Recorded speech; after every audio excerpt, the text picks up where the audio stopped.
In every story of faith, there's a moment when life feels beyond repair, when the weight of years, pain, and loss becomes too much to carry. For Scott, that moment came about 6 months ago. A heart attack changed everything. His body weakened.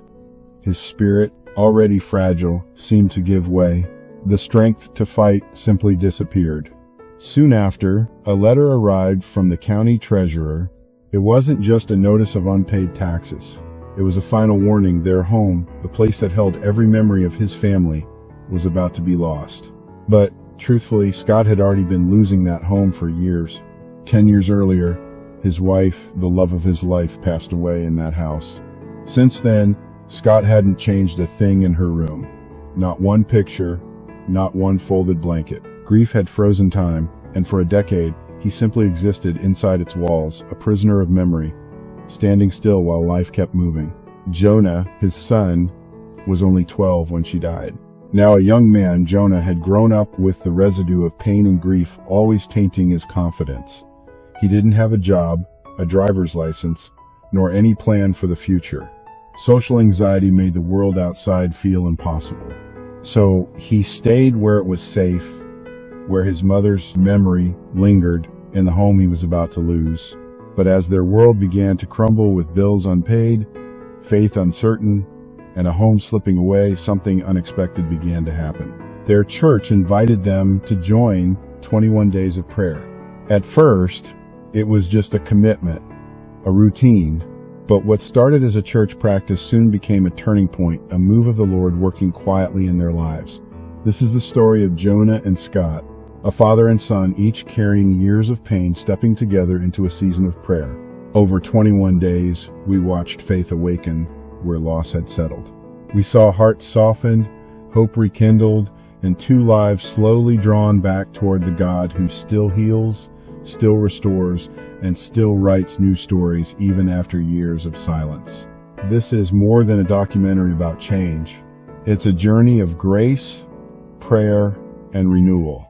A witness to what happens when the Lord begins to make all things new.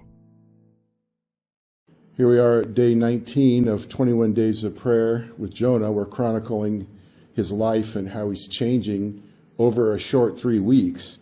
And it's been a lot of changes. And yesterday was a pretty major reveal. What have you been thinking about what you said? Because I haven't posted it yet. Nobody knows, what I put out there yet. It's not public. So, right. And we still got time to cancel that. Well, you're going to see this, and you're obviously, people have seen it already.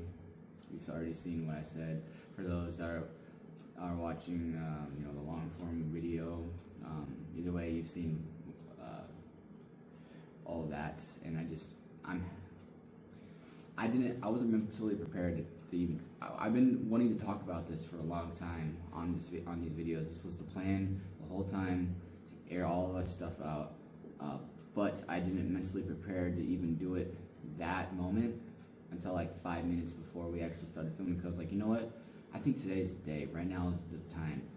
And considering that, because it takes a long time for me to be able to work up,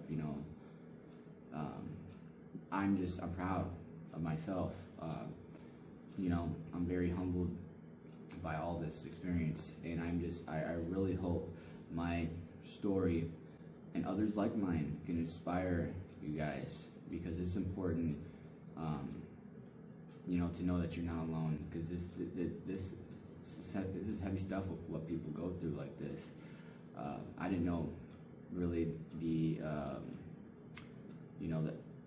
how really important it was for me to speak out about all this until this experience. So I'm really happy I got to, and my thoughts on it today, refreshed. We were talking about yesterday during prayer, the freedom we feel, the boldness you feel of being able to just be yourself finally. That's something only the Holy Spirit can do. And so your dad was in here. Did you guys have any talk about what was talked about in here? No, honestly, I forgot to talk to him about it. He didn't mention it, because I ended up opening up about it again here in front of people that didn't even never heard about it, like my dad. First time he heard about it is because the point of that was, I made it clear, the point of that is I wanted everyone to feel comfortable to be able to share whatever is on their heart, heavy on their heart, whatever it is, trauma or not. And I think it planted some seeds in people, whether they felt comfortable of talking or not. I just wanted them to understand that if I can, you can too. This is a family. I felt comfortable. I want y'all to feel comfortable as well. And I think it worked. I think it did work. Someone, won't say his name, but he ended up sharing something in his heart that he's been kind of talking about. He didn't go into specifics until later on in prayer. And I'm proud of him. And yeah, I'm just really happy about all this. All right, so that was the big thing. That was where the healing was heading towards. God, how are you going to heal Jonah on this? And here you are the day after, and you feel better. So that's amazing. We're snowballing now. We're heading into the right direction. All gas, no brakes. We're not going to turn around at this point. So when you say that, talk about today. All gas, no brakes. Right. Tell me some stuff that you're working on today. Well, got this little nugget here. My permits. Have you ever had one of those? No. Listen, man. I remember if we mentioned it last night, but I failed. Oh yeah, we did mention that. I was really upset about it, and I just wanted to have some strength within me to be able to get through failures and such. We prayed about that in prayer as well.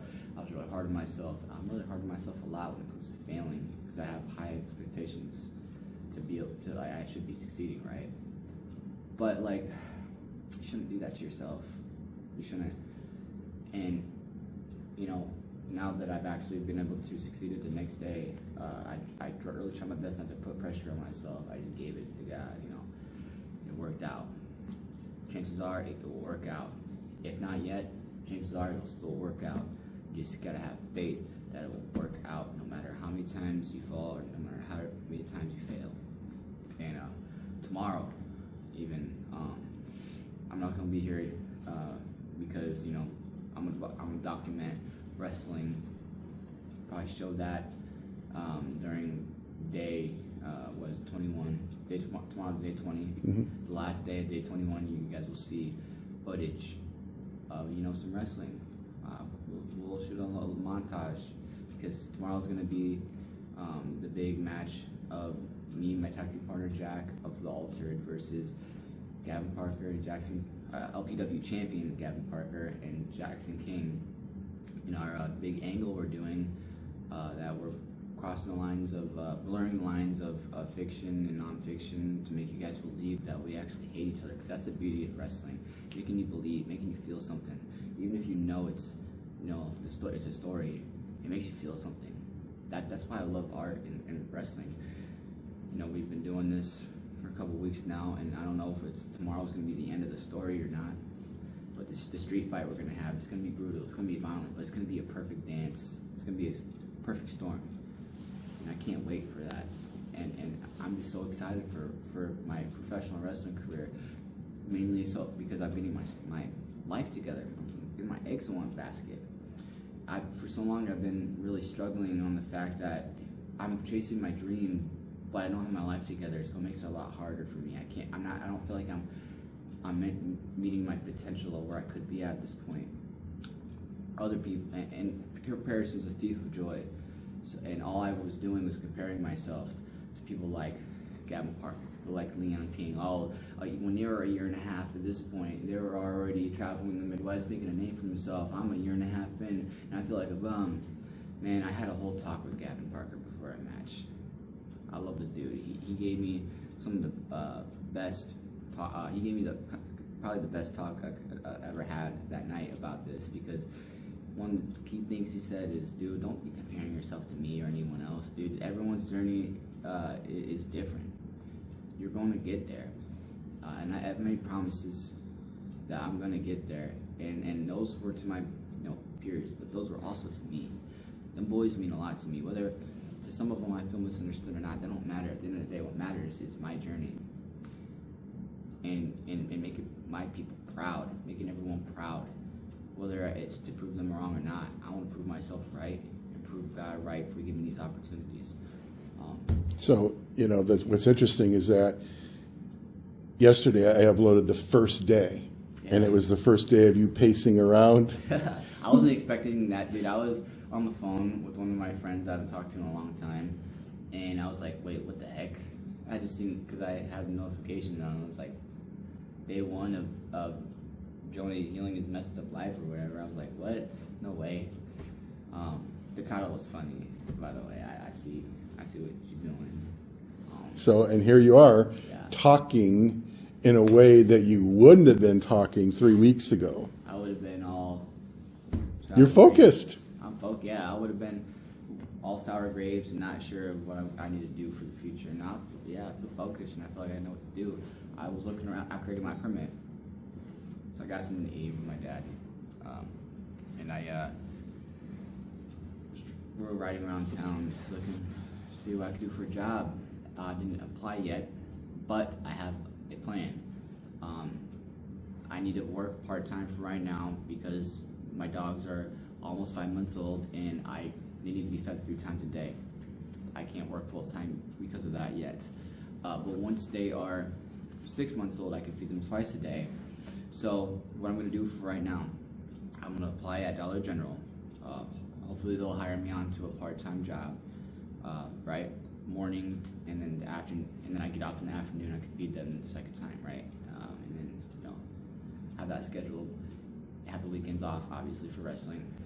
And then once I'm able to in the springtime, because then they'll be able to be fed 2 times a day. I'm going to see if I can apply at BPI, which is a little bit further down the street, and get hired for, I'm hoping, a millwork finisher, because I want to learn about, just working with my hands, that makes any sense. Like, not really construction, but cutting stuff up, using saws and such, lack of better terms, that's 7 to 5. That's a full time. Okay, so it sounds like you had a great day 19. Tomorrow will be a great day of wrestling, and we'll check in with you tomorrow with that. And we're here for prayer, so this is the best way to end it off. Give everything on my heart, and just anything, any hopes, goals, disheartening feelings or thoughts to the Lord, even good thoughts, good feelings, leave it to the Lord, and He can strengthen them. Today, I'm happy I can end off by being here on day 19 of prayer. Check in with y'all on day 21.